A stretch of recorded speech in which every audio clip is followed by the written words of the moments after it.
안녕하십니까. 해암요양병원 이재영 원장입니다. 오늘은 이 앞 시간에 암 주변의 미세 환경 그리고 암의 생태계에 대한 개괄적 이해에 대한 설명을 했는데요. 오늘은 거기에 대한 하나하나씩 강론으로 들어가 보고자 합니다. 첫 번째, 여기 윈트 라이간디에 의해서 프리칠드 리셉터를 통해서 베타 카테닌 경로를 그리고 나서 암의 핵으로 들어가는 그 경로에 대한 얘기를 했습니다. 여기에 대한 것을 조금 들어가 보도록 하겠습니다.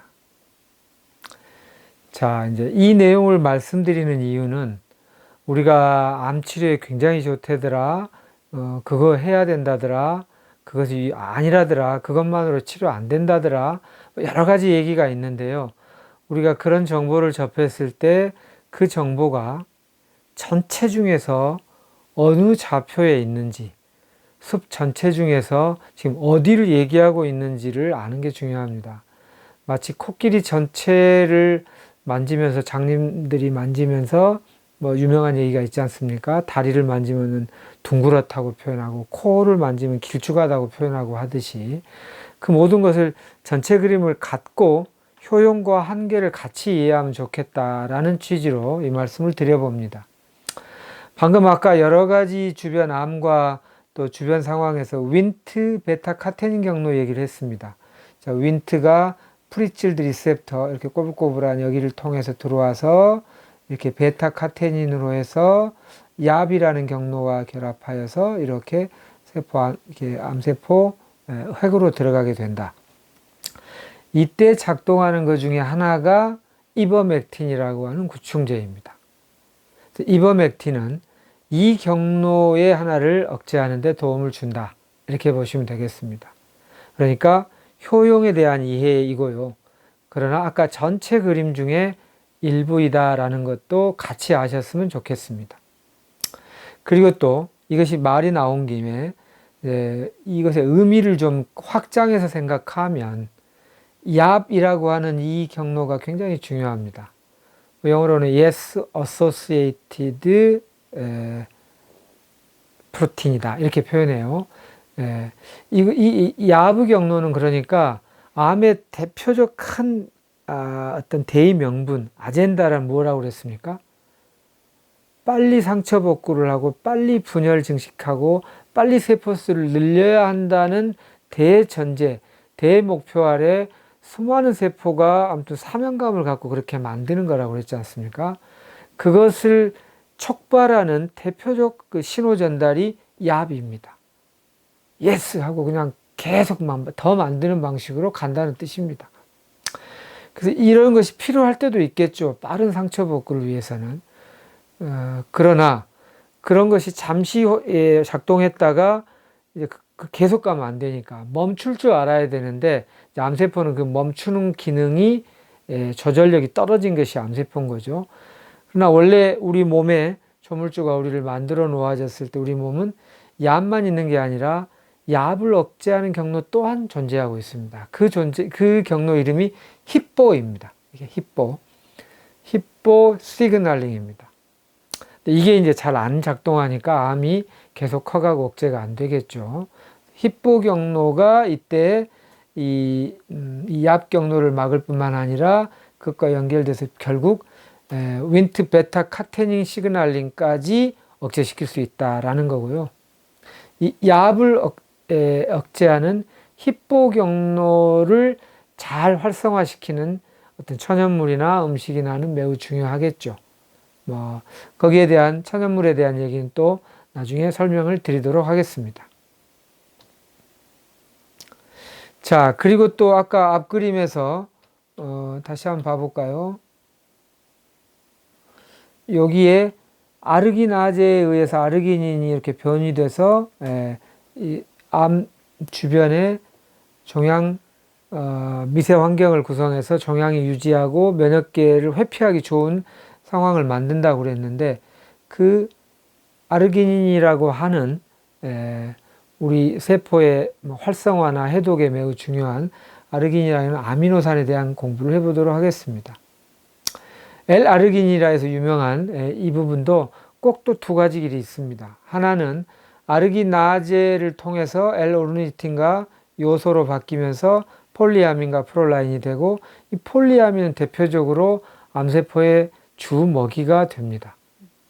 그래서 L아르기닌이라는 어떤 뭐랄까 우리의 세포의 활성화에 도움이 되는 그 아미노산이 필요한데, 이쪽 경로로 가면 오히려 암을 키운다는 뜻이고요. 근데 그쪽 경로만 있는 게 아니라 이 반대쪽으로 가면 나이트릭 옥사이드, NO라고 그러죠. 일산화질소. 이 합성을 활성화시켜서 NO가 되고 L시트룰린이 돼서 혈관을 확장시키고 그리고 항암작용을 합니다. 참 아이러니하죠. 한 가지 뭡니까 아미노산이 이쪽으로 가면 그런 암을 억제하는 작용을 하고, 이쪽으로 가면 암을 오히려 먹이가 되는 길을 가니까요. 그래서 이쪽으로 가는 길 경로를 막자고 이 전체를 막아버리면 이쪽에 좋은 작동이 막히는 어려움이 대부분의 경로를 막을 때마다 있습니다. 그래서 암 치료가 어려운 거죠. 예. 그래서 이거 하나만 보고, 이런 논문 하나만 보고 이거를 막아버리면 이 부분은 억제되겠지만 또 이것 또한 같이 억제되는, 그래서 논문에 보면 서로 상충하는 논문들이 많습니다. 어떤 거는 암을 키운다 했다가 어떤 건 암을 억제한다 했다가, 그게 이런 원리들이 항상 존재하기 때문입니다. 자, 그래서 이럴 경우에 천연물의 치유가 굉장히 큰 우리의 대안이 된다라는 건데요. 희한하게 천연물 중에 뭐 홍삼이라든가 또 황금이라든가 이런 것들은 이쪽은 활성화시키고 이쪽으로는 잘 안 가게 하는 그런 복합 천연물 또는 천연물의 수많은 성분들이 그런 작동을 한다는 것이 놀라운 결과인 것입니다. 그래서 저는 이제 암 대사 치료를 할 때 단일 성분 싱글 컴파운드로 막는 것이 빠르고 효율적일 수도 있지만, 이렇게 한쪽을 막는 것 때문에 한쪽의 기능이 퇴화되는 것 때문에 면역력이 떨어지고 기력이 떨어지는 점을 좀 줄일 수 있는 그런 천연물의 활용에 눈을 기울여야 한다라는 점을 제가 강조하고 싶은 겁니다. 자, 그리고 아까 이 아르기닌의 메타볼리즘이 우리가 골수세포 안에서 일어나는 것을 뭐 선천성 그리고 또 후천 어댑티브 적응 면역과 관련한 내용이 있는데요. 그것도 앞에 큰 그림에 나왔지만 M1 마크로파지는 항바이러스와 항종양작용을 한다고 그랬죠. 근데 M2 마크로파지는 오히려 면역을 억제한다고 그랬습니다. 그러나 뭐 기생충 면역은 하죠. 그러나 암과 관련한 이런 면역은 억제된다. 이렇게 되어 있고요. 또 여기 NO를 가게 하는 것의 효소는 NOS라고 했습니다. 이쪽은 NO를 신테타이즈, 합성하는 효소인데 이건 항미생물과 항암작용을 합니다. 그래서 이제 암 환우 입장에서는 이쪽은 활성화시켜야 되겠죠. 그게 DC라고 하는 거는 덴드라이트 셀, 수지상 세포라고 하는 면역계 중에서 특히 이게 셀프가 아닌 넌 셀프, 나 아닌 것이구나 하고 알아차려서 잘 암세포이거나 다른 생명체를 잘 인지하는 기능을 주로 하는 게 덴드라이트 셀이죠. 그것들이 이런 작용을 한다.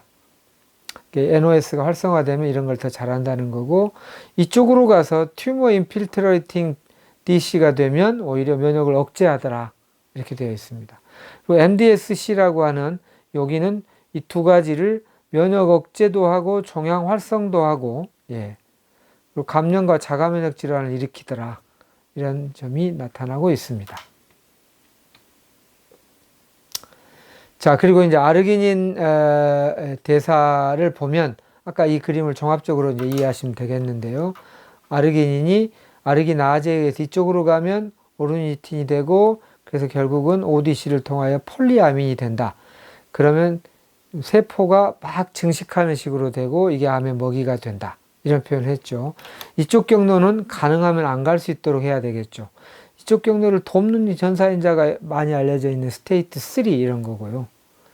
이쪽으로 가는 경로, 그러니까 NO, 일산화질소를 합성하는 요소인 NOS를 통해서 가는 경로, 이때 이것을 활성화하는 것은 스테이트 1입니다. 스테이트가 무조건 나쁜 게 아니라 일반적으로 암 쪽으로 가는 건 스테이트 3나 6고요. 오히려 반대쪽으로 암 치료에 도움되는 건 스테이트 1입니다. 이거 이제 염증을 주로 잘 일으켜주는 염증이 일반적으로는 그래서 면역작용을 하는데 필요한 전쟁을 일으키는 거니까 이런 시그널들, 뭐 TNF 알파, 인터루킨 1 알파 이런 것들 이쪽으로 가게 되고 결국 아까 NO가 돼서 사이톡시스티, 이렇게 세포 독성이 강하게 되고 이뮨이 이렇게 잘 조절돼서 이쪽 페록사이나이트가 돼서 이제 결국 암 치료에 도움이 된다. 이런 내용입니다. 이 내용도 또 참고하시면 되겠고요. 자, 이제 그렇게 돼서 이렇게 폴리아민으로 가는 ODC를 통하여 이 경로를 막는 천연물이 한약재 하고초가 탁월한 기능을 하고요. 또 일반 우리 음식 중에는 많은 버섯류가 이 기능을 합니다. 그리고 이 폴리아민이 만약에 이쪽을 막지 않고 가게 되면 이 경로를 통해서 우리가 많이 들었던 린28, 그리고 린28이 활성화돼서 자꾸 세포는 증식하는 식으로 갈 거고, 이것과 반대되는 레스7은 억제한다. 이렇게 하는 건 억제하는 표시죠. 화살표는 활성화시킨다는 거고, 그리고 HMGA, 하이 모빌리티 그룹 A라고 하는 이것도 억제시킨다. 이렇게 되어 있습니다. 자, 그럼 이 그림을 다시 한번 보면 린28은 암 환우 입장에서는 가능하면 억제됐으면 좋겠다 하는 거고요. 레스7은 가능하면 활성화됐으면 좋겠다라는 거죠. 그것들이 이렇게 복잡하게 상호관계로 또 딱 단순하게 하나가 아니라 영향을 미치는 게 또 이렇게 많다는 뜻입니다. 그래서 제가 늘 이렇게 강론적 얘기를 하면서 다시 총론으로 들어가면 우리 이 몸의 구조는 굉장히 복잡하고 굉장히 중첩적으로 연결되어 있는 네트워킹 시스템입니다.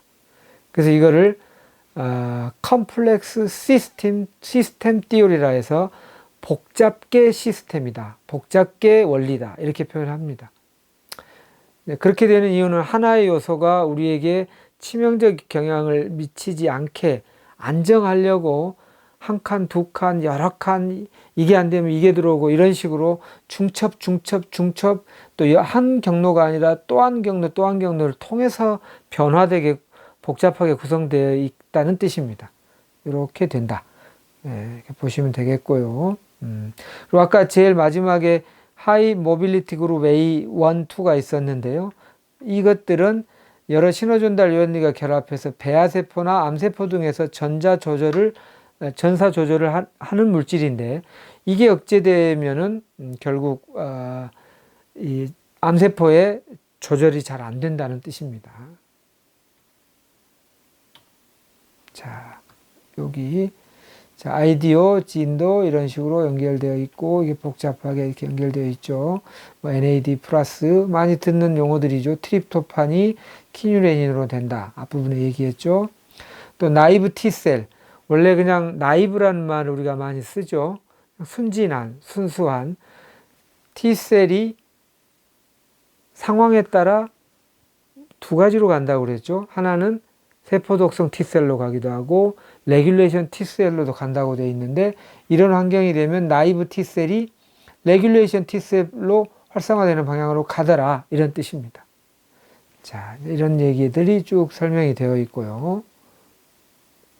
이걸 억제하는 식물들, 음식들, 이거에 대해서는 제가 아까 홍삼 그리고 황금, 이게 탁월한 영향을 미친다, 이렇게 설명을 드렸습니다.